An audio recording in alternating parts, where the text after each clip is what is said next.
میگه سن که رسید به 50 فشار میاد به چند جا. اول میاد به گردنت، فکر میکنی که گردنت، بعدا میاد به زانو پشت میکنی به بانو، بعدا میاد به بیزه از کار میفته نیزه.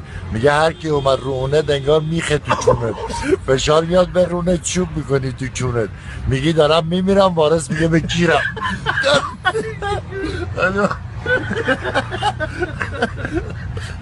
یه دکتر داریم رفیقم بوده، اینا 2 سال پیش این جریان رو بهش گفتم هر موقع رد میشه اینجا ما چپ میکنیم میگه آقا شکر نجات هم دادید. یه پسر 25-6 ساله داره، هر روز ازش پول میگیره، نمیدونم مبادی چیه. با شکر امروز صبح باش درمان شد، گفتم ببین پسر من یه بار ننه تو گاهیدم، تو روزی 1000 بار داری ننه منو میگایی. بچه 5 داره بیشتر نداره، تا 5 سالگی میرینه تو دست آدم، تا 15 سالگی میرینه تو اعصاب آدم، تا 25 سالگی میرینه تو آبروی آدم، تا 35 سالگی میرینه تو پول آدم، بعد از اونم میرینه تو رو آدم. بس سلام نامه تمام. الان 2-3 سال هر موقع اینجا رد میشه ما شب میگیم میگه که یه حرفت نجات نداد، الان موقع ریدن تو پولشه.